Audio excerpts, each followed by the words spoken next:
To begin building a successful electric guitar making business, there are several factors to consider. There needs to be an ample amount of time to perfect each unique guitar. A successful and tenacious marketing and advertising campaign needs to be present to reach the target audience. And last, but not least, as well as what I'll be discussing in this presentation, a successful funding campaign needs to be established and achieved. Bootstrapping is the ability to fund your own business with the assistance of others, and in this case, random strangers who believe in your vision by means of crowdfunding. There are many crowdfunding sites available to anyone who wishes to start their own business, but not all of them are designed to cater to all types of businesses. So, the first step in creating a successful crowdfunding campaign is to decide which platform or platforms will be best for your business. In the case of Wiseman Guitar Company, I've chosen to use two crowdfunding platforms to help grow my company, Indiegogo and Kickstarter. There are many others out there, and we'll take a look at why I'm focusing on these two platforms and not the others. So why have I chosen not to use these? It's simple, really. GoFundMe is only meant for social change and advocacy, not entrepreneurial products. I could ask for assistance with medical bills or to help build a new park in my town, something like that, but not build a business. Crowdfunder has lower site traffic and requires campaign owners to give up a percentage of their business in return. This does cut back on having to offer perks, but you lose part of your business, and Wiseman Guitar Company is not interested in that type of initial investment. Fundraiser has a low percentage of entrepreneurial projects, 5% to be exact, which means that 95% of all projects are not meant to help a business grow. This would not be the best site for an entrepreneurial venture as well. It is a lower traffic site with a low percentage of entrepreneurial projects, so who knows if my project will even be viewed by potential backers. Rocket Hub is not a bad option, but you need to already have an established business that needs financial backing to grow. Rocket Hub also requires an application, a board review, and a meeting with the marketing team before they'll even post your project. Most projects get denied, but the ones that do get accepted have additional television exposure on the A&E channel. This is great, however, A&E may not be reaching your target audience. The two that I believe will work best for Wiseman Guitar Company are Indiegogo and Kickstarter, and here's why. Indiegogo has plenty of traffic, which means plenty of people to search for projects to back similar to the one I'm presenting. Indiegogo will allow you to promote any type of campaign, which is great to have no limitations, but can be problematic because there will be a lot of campaigns listed at once. You can also keep any money you raise, whether you reach your goal or not, which is a great benefit. Kickstarter is arguably the largest crowdfunding platform in the US and the UK, which means there's a ton of traffic on this site. Kickstarter is open to most creative projects, which does include maker projects, as long as they fit into their guidelines. If you're successful in fully funding your campaign, you will receive instant credibility in the market you're trying to enter. It may even help open some new doors that you hadn't expected to be opened.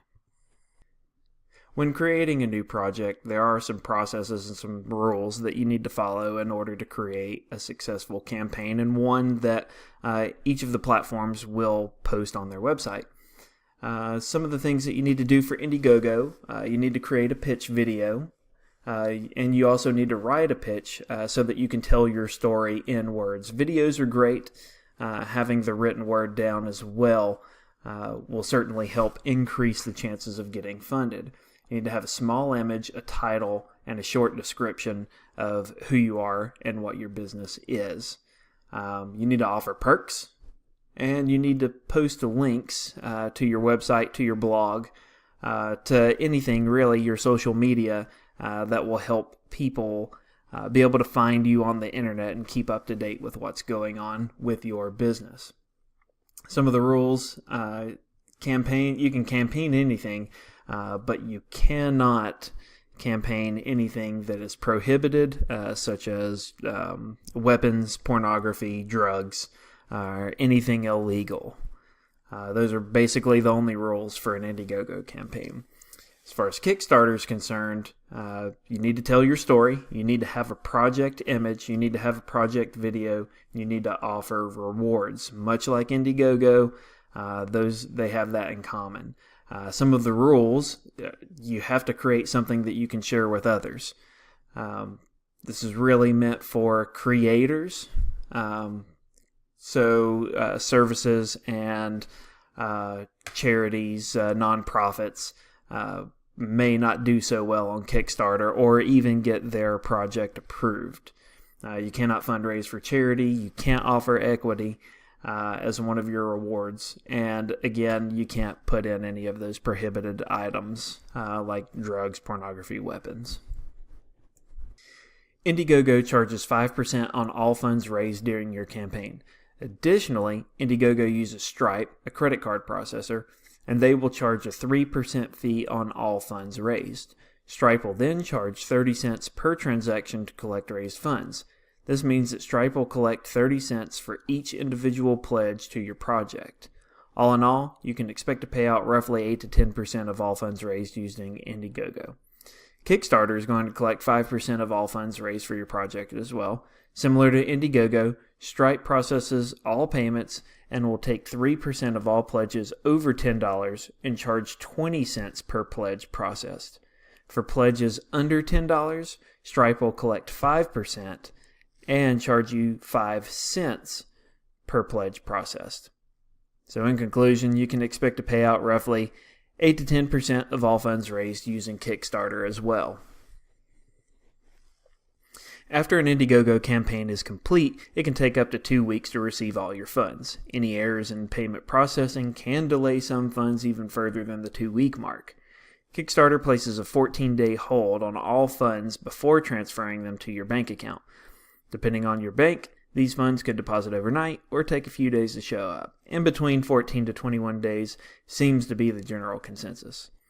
With Indiegogo, campaigns that have both 200 contributions and over $20,000 in funds raised will receive a 1099-K form, which is purely informational and will assist you in reporting your taxes. A W-9 is also required, and a tax identification number is required. With Kickstarter, the exact same rules apply. For Kickstarter, there have been a total of 27,469 total campaigns in the music space. Of those, 71% of those were successfully funded in the range I expect to be in, which is the $1,000 to $10,000 range. Additionally, 78% of all Kickstarter campaigns that reach 20% of their goal are successfully funded. All Indiegogo campaigns receive funds, so arguably, if you raise any funds at all on Indiegogo, you've had a successful campaign.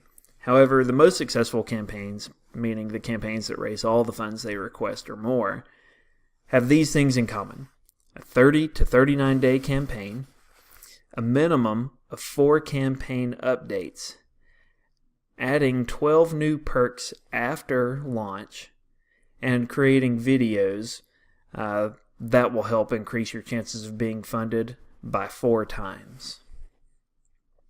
Well, that is all that I have for you on Wiseman Guitar Company and the 2 crowdfunding platforms that we intend to use.